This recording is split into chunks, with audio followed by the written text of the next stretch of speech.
आलमी मार्केट्स में कच्चे तेल की कीमतुनि में वाध जो सिलसिलो जारी। ब्रेंट क्रूड ऑयल की कीमत $109 फ़ी बैरल ताईं पहुची वई।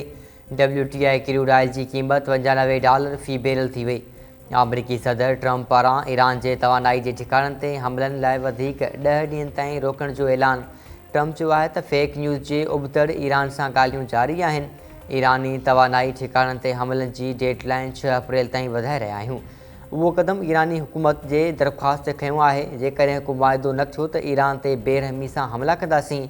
अमेरिका ख़िते में न रहियो तॾहिं बि नार जे मुल्कनि खे तहफ़ुज़ फ़राहम कंदो।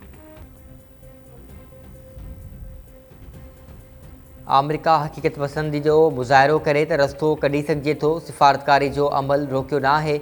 अमेरिका ऐं ईरान विच में पाकिस्तान ऐं तुर्किया इतफ़ाक़ पैदा करण की कोशिश करे रहिया आहिनि। ट्रंप की धमकी खां अॻु ईरान 15 निकाती अमरीकी तजवीज़ुनि जो बाज़ाब्ता जवाबु उमाणे छॾियो। बरतानवी ख़बरूं एजेंसी मूजिबि ईरानी उहिदेदारनि ॿुधायो आहे त जंगबदी जूं अमरीकी तजवीज़ूं हिक तरफ़ियूं ऐं ग़ैर मुनसिफ़ाणियूं हुयूं। उहे रुॻो इसराइल ऐं अमरीका मुफ़ाद में आहिनि। पाकिस्तान वसीले मिलियल अमरीकी तजवीज़ुनि जो जाइज़ो वरितो वियो।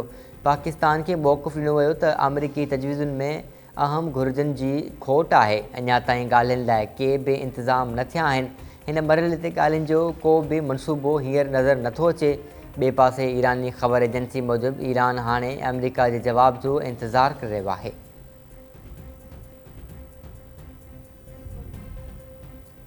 ईरान पारां जंग में 800 अमरीकी फ़ौजियुनि खे मारण जी दावा। ईरानी फ़ौजी तर्जमान चयो आहे त जंग शुरू थियण खां हिन वक़्त ताईं 800 खां वधीक अमरीकी फ़ौजी मारिया विया आहिनि ऐं 5000 ज़ख़्मी थिया आहिनि।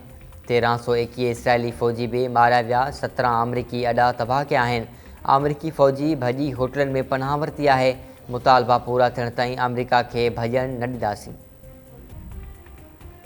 सिंध जे मुख़्तलिफ़ इलाइक़नि में 4 ॼणा क़तल, नारी समेत 12 ॼणा ज़ख़्मी। जैकमाबाद में मोटरसाइकिल सवार हथियारबंदनि जी फायरिंग में 1 ॼणो क़तल। DC चौक वटि 3 हथियारबंदनि फायरिंग कई। गोलियूं लॻण सबबि आज़ाद बुलंदी थॾे ते दम ॾिनो। छोल भरिसां बंगलानी बिरादरी जे 2 धुरनि में पुराणे तकरार तां जहिड़ो 1 ॼणो मारिजी वियो। 10 ॼणा ज़ख़्मी। मक़तूल जी सुञाणप मोहम्मदा उर्फ़ बाबू बंगलानी तौरु थी। कुर्बान, ज़फ़र, ग़ालिब, असलम, माशूक, सदरुद्दीन, ज़ाहिर, ख़ैरुद्दीन, ग़ुलाम हैदर ऐं नादिर ख़ालिक ज़ख़्मी।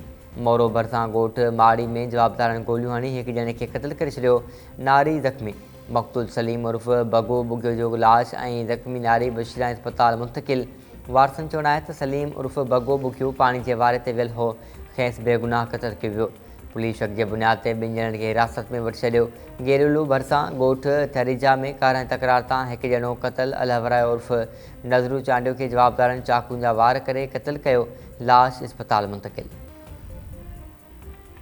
ऐं रावलपिंडी में शादी की खुशी में फायरिंग कंदड़ कुंवार गिरफ़्तार, घोटु फ़रार। कुंवार सना शहरियार के शादी तकरीब दौरान फायरिंग करण ते पुलिस गिरफ़्तार करे वरितो। घोटु शहरियार फ़रार थी वियो। वाक़ियो गुज़िरियल राति पेश आयो। कुंवार पारां फायरिंग वारा फुटेज भी साम्हूं अची विया। वीडियो ॾिसी सघिजे थी त घोटु कुंवार खे पिस्टल ॾेई रहियो आहे। पुलिस जो चवणु आहे त कुंवार खे अॼु अदालत में पेश कयो वेंदो। संदसि वारसनि ज़मानत लाइ दरख़्वास्त दाख़िल कराई आहे।